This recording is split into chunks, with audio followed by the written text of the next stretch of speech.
இன்னைக்கு டாபிக் வந்து ஹெல்த். நம்ம வந்து எஜுகேஷன், ஹியூமன் ரிசோர்ஸ்ல இதெல்லாம் வரும். Education over, skill development over. அடுத்த இம்பார்ட்டன்ட் டாபிக் வந்து development and management of health. Public health சர்வீஸ்க்கும் மெடிக்கல் சர்வீஸ் அப்படிங்கிற 2 டேர்முக்கும் என்ன டிஃப்ரென்ஸ் இருக்கும்? Public health service and medical service, இந்த 2 டேர்முக்கும் என்ன டிஃப்ரென்ஸ் இருக்கு? கரெக்ட், நீங்க சொன்னது கரெக்ட் தான். மெடிக்கல் சர்வீஸ் அப்படிங்கிறது வந்து ஒரு டிசீஸ்க்காகவும் அதுக்கு ப்ரிவென்டிவ், கியூரேட்டிவ், மெடிக்கலாக என்னெல்லாம் பண்ணலாம், ஒரு ஆப்ரேஷன் பண்ணுறதா இருக்கட்டும், இல்லை மாத்திரை கொடுக்கறதா இருக்கட்டும், வேக்சினேஷன் போடுறதா இருக்கும், மெடிக்கல் ஹாஸ்பிட்டல் சம்மந்தப்பட்ட எல்லாமே வந்து மெடிக்கல் சர்வீஸ். வேற பப்ளிக் ஹெல்த் சர்வீஸ் வந்து அதுவும் தான், medical service is a part of public health service தான். But sanitation, hygiene, proper food security provide பண்ணுறது, ஃபுட்டு வந்து ஹைஜீனிக்காக இருக்கா அப்படிங்கிறது பார்க்கறது, அன்அடல்ட்ரேட்டட் ஃபுட் கொடுக்கறது, கிளென்லினஸ், என்விரான்மெண்ட் க்ளீனாக வச்சுக்கிறது, ஸோ பொல்யூஷனால நமக்கு எதுவுமே பாதிப்பு வராமல் இருக்கிறதுக்கு, அது எல்லாமே வந்து பப்ளிக் ஹெல்த் சர்வீஸில் வரும். இந்த ஹெல்த்துங்கிற டாபிக் வந்து நம்ம ஸ்டேட் லிஸ்ட்டில் வருமா, சென்ட்ரல் லிஸ்ட்டில் வருமா, இல்லை கன்கரண்ட் லிஸ்ட் வருமா? 3 லிஸ்ட் இருக்கு, தெரியுமா? ஒவ்வொரு மினிஸ்ட்ரிஸ் ஒவ்வொரு நிறைய கான்கரண்ட்ல வருமா? நீங்கள் என்ன நினைக்கிறீங்க? இது சென்ட்ரலோட ரெஸ்பான்சிபிலிட்டியாக இருக்குமா, இல்லை ஸ்டேட் ரெஸ்பான்சிபிலிட்டியாக இருக்குமா, இல்லை கான்கரண்ட் கான்கரண்ட் தான் ரெண்டு பேருமே பங்களிப்பு. இது வந்து ஸ்டேட்டோட. ஓகேவா? ஆனால் சென்ட்ரல்லையும் ஸ்கீம்ஸ் இருக்குது. பட் மெயினாக வந்து இதை பார்க்குறது வந்து ஸ்டேட்டு தான் பார்ப்பாங்க மோஸ்ட்டாக. சென்ட்ரல் இருக்கிற ஸ்கீம்ஸை வந்து ஸ்டேட் வந்து நடத்துகிற மாதிரி ஓவராலாக இது வந்து ஸ்டேட் லிஸ்ட்டில் தான் வரும். ஓகேவா? நம்ம 7th ஷெட்யூலில் வந்து ஸ்டேட் லிஸ்ட்டில் வரும். ஆனால் கான்ஸ்டிடியூஷனில் வந்து ஹெல்த்துக்காக நிறையா ஆர்டிகல்ஸ் அது சம்மந்தப்பட்டதாக இருக்குது. ஸோ என்னென்ன ஆர்டிகல்ஸ்ன்னு நான் எழுதியிருக்கேன். ரைட் டு ஹெல்த் அப்படின்னு தனியாக எக்ஸ்பிளிசிட், அதாவது ரைட் டு எஜுகேஷன் இல்லை ரைட் டு வந்து ஃப்ரீ மூவ்மெண்ட், அந்த மாதிரி எக்ஸ்பிளிசிட்டாக வந்து இல்லாமல் இம்ப்ளிசிட்டாக, அதாவது இன்டைரக்டாக வந்து நம்ம கான்ஸ்டிடியூஷனில் ஆர்டிகல் 21 இருக்குது. ஆர்டிகல் 21 என்னது? Protection of life. So supreme court வந்து ஆர்டர் பண்ணியிருக்காங்க that right to health is also a fundamental right under this article 21. And இதுக்கப்புறம் இருக்கிறது எல்லாமே டைரக்டிவ் பிரின்சிபல்ஸ் தான். இது மட்டும்தான் ஃபண்டமெண்டல் ரைட், மற்றதெல்லாம் டைரக்டிவ் பிரின்சிபல்ஸ். ஸோ ஆர்டிகல் 38 என்னது? ஸோ ஆர்டிகல் 38 வந்து promotion of welfare of the people. ஓகேவா? அதில் வந்து பேசிக் ஹெல்த் கேர் வந்து ப்ரொவைட் பண்ணணும் ஸ்டேட்டு அப்படின்னு சொல்லியிருப்பாங்க. ஆர்டிகல் 39E அப்படின்னா வந்து strengthen and make sure the health of workers, men, women, teenagers, அவங்களோட ஹெல்த் எல்லாம் ப்ராப்பராக இருக்கணும், ஸ்ட்ரென்தன் பண்ணணும் அப்படிங்கிறது 39E.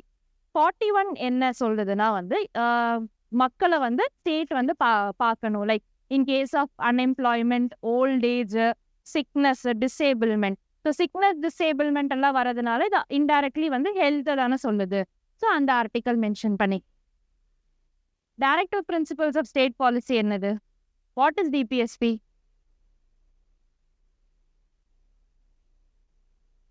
What is DPSP?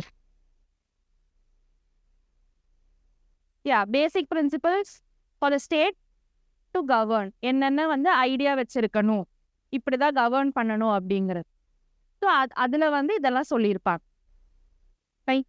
அது வந்து ஃபண்டமெண்டல் டியூட்டிஸ் என்னது? சரி, what is the difference between fundamental rights, fundamental duties and DPS? இப்போ வந்து எதுனா நமக்கு பிரச்சனை, ஃபண்டமெண்டல் ரைட்ஸ் நமக்கு கிடைக்கல அப்படின்னா இட் இஸ் ஜஸ்டிஃபையபிள் இந்த கோர்ட், நம்ம கோர்ட்டில் போய் கேஸ் போட்டுக்கலாம். ஆனால் டிபிஎஸ்பியோ இல்லை வந்து ஃபண்டமெண்டல் டியூட்டிஸோ வந்து தவறாக நடந்துருச்சு அப்படின்னா யாரும் கேஸ் போட்டெல்லாம் அதை இது பண்ண முடியாது. இட் இஸ் லைக் இதெல்லாம் பண்ணணும், ஸ்டேட் வந்து இதெல்லாம் பண்ணணும்னா இட் இஸ் டிபிஎஸ்பி. சிட்டிசன் வந்து இதெல்லாம் பண்ணணும், duties of state will come under DPSP. And duties of citizens will come under fundamental duty. இதுதான் main. Both are non-justifiable, whereas fundamental rights is justifiable in nature. ஓகேவா? Next article 42 என்னது? protect the health of mother and infant at birth. And மதருக்கு வந்து maternity benefits கொடுக்கணும். அதுதான் வந்து article 42. Article 47 வந்து nutrition level வந்து இம்ப்ரூவ் பண்ணணும், ஸ்டாண்டர்ட் ஆஃப் லிவிங் இம்ப்ரூவ் பண்ணணும், பப்ளிக் ஹெல்த் வந்து இம்ப்ரூவ் பண்ணணும். ஸோ இதெல்லாம் எல்லாமே வந்து இம்ப்ளிசிட்டாக வந்து It means that health is a very integral part in the constitution அப்படிங்கிறது. 48A என்னது? To protect and improve the environment. Why should we protect and improve the environment? Yeah, pollution வராது, நிறைய மரங்கள் வளர்த்தா நமக்கு தான் நல்லது. ஸோ இன்டைரக்ட்லி வந்து ஹெல்த்தை தான் சொல்கிறாங்க அதில். இதுதான் வந்து constitutional framework. Okay, next we have public health infrastructure in India. இந்தியாவில் எப்படி வந்து பப்ளிக் ஹெல்த் இன்ஃப்ராஸ்ட்ரக்சர் இருக்கு அப்படின்னு பார்க்க போகிறோம்.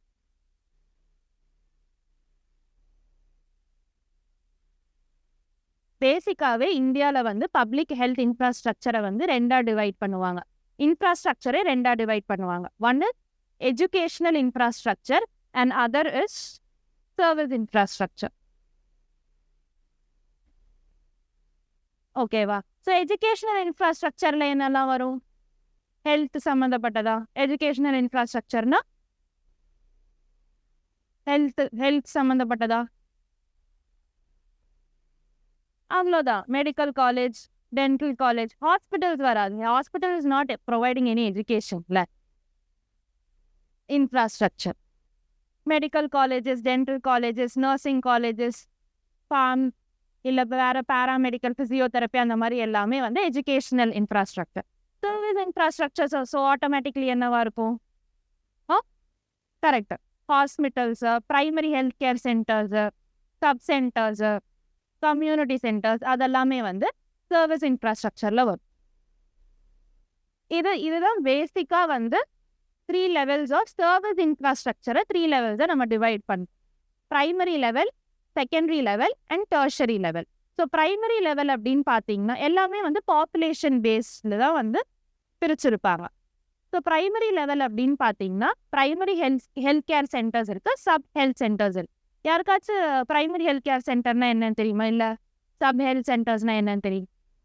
கரெக்டு. ரொம்ப இல்லாமல் பேசிக்கான இருக்கிற and also it is for 20,000 to 30,000 people பாப்புலேஷனுக்கு ஒரு ப்ரைமரி ஹெல்த் கேர் சென்டர். அந்த மாதிரி விஷயங்கள் வரும். ஸோ பேசிக்காக வந்து என்னென்ன பண்ண முடியுமோ அதில் ஒரு மெடிக்கல் ஆஃபீஸர் இருப்பாங்க. அது இல்லாமல் அவங்க கூட வந்து 14 பேராமெடிக்கல் ஸ்டாஃப்ஸ். அது so 1 medical officer with 14 paramedical staffs தான் ப்ரைமரி ஹெல்த் கேர் சென்டர்ஸ் இருப்பாங்க. ஓகே, நெக்ஸ்ட் வந்து sub health centre. Sub health centres என்னது? Population 3,000 to 5,000 population. அதை விட இங்கே வந்து ஃபெசிலிட்டிஸ், இங்கே வந்து இன்பெட்ஸ் இருக்கும். அதாவது இன்பேஷன் நம்ம வந்து அட்மிட் கூட பண்ணிக்கலாம். ஆனால் 4 பெட்ஸ், ஒரு 4-5 பெட்ஸ் தான் இருக்கும். அவ்வளோதான், அவ்வளோ இன்ஃப்ராஸ்ட்ரக்சர் இருக்கு. வேற சப் ஹெல்த் சென்டர்ஸில் அதெல்லாம் இருக்காது. வெறும் ஓபி மட்டும்தான் பார்ப்பாங்க. ஒரு மேல் ஸ்டாஃப், ஒரு ஃபீமேல் ஸ்டாஃப் இருப்பாங்க. அவ்வளோதான். இது வந்து ப்ரைமரி லெவலில். இது both rural areas, urban areas எல்லா இடத்துலையும் இருக்கும். இங்கேயும் நம்ம நிறைய ப்ரைமரி ஹெல்த் கேர் சென்டர்ஸ் பார்க்கலாம். நெக்ஸ்ட் வந்து செகண்டரி லெவல். செகண்டரி லெவலில் என்ன வரும்? Sub district hospitals and community health centres. Community health சென்டர்ஸ்னால் என்ன? Correct. Tribal people, hilly people, அப்படியா? சாரி கேட்கல. ட்ரைபல் பீப்புள், ஹில்லி ஏரியாஸில் ரொம்ப வந்து டக்குன்னு அங்கேருந்து இங்கே கீழே லைக் ஊட்டிலெல்லாம் சம்டைம்ஸ் நிறைய வர முடியாது, சீக்கிரமாக வர முடியாது. அந்த மாதிரி இடத்துலலாம் கம்யூனிட்டி ஹெல்த் சென்டர்ஸ் இருப்பாங்க. இங்கே பாப்புலேஷன் ஜாஸ்தியாக தான் இருக்குது. 80,000 to 1,20,000 பாப்புலேஷன் இருக்குது. இதில் வந்து மெயினாக 4 டிபார்ட்மெண்ட்டில் இருக்கிற மெடிக்கல் ஆஃபீஸர்ஸ் இருப்பாங்க. யாரெல்லாம்னா ஒரு சர்ஜன் இருப்பாங்க, ஒரு ஃபிசிஷியன் இருப்பாங்க, ஒரு கைனகாலஜிஸ்ட் இருப்பாங்க, ஒரு பீடியாட்ரிஷியன் இருப்பாங்க. அது மட்டும் இல்லாமல் இவங்களுக்கு ஹெல்ப் பண்ணுறதுக்கு 21 பேராமெடிக்கல் ஸ்டாஃப் இருப்பாங்க. அடுத்து சப் டிஸ்ட்ரிக்ட் ஹாஸ்பிட்டல் வந்து டிஸ்ட்ரிக்ட் ஹாஸ்பிட்டல் இருக்குது, பட் பாப்புலேஷன் அந்த டிஸ்ட்ரிக்டில் ஜாஸ்தியாக இருக்குது அப்படின்னா தேல் ஹாவ் அனதர் பிரான்ச் மாதிரின்னு வச்சுக்கோங்க. That is sub district hospital. Sub district hospital. Tertiary லெவலில் district hospital, medical colleges, hospitals எல்லாம் வரும். அதெல்லாம் என்னன்னு தெரியும்ல, ஓவராக ஃபுல்லாக இருக்கிற. நம்ம இதில் வந்து கோயம்புத்தூர் மெடிக்கல் காலேஜ் இருக்குது, அது ஒட்டியே வந்து ஹாஸ்பிட்டல் இருக்கு. எல்லா டிஸ்ட்ரிக்ட்லேயும் வந்து ஒரு டிஸ்ட்ரிக்ட் ஹாஸ்பிட்டல்னு ஒன்று வச்சுருப்பாங்க. அங்கே தான் மேஜர் சர்ஜரி எல்லாம் மேஜராக வந்து அங்கே தான் நடத்துவாங்க.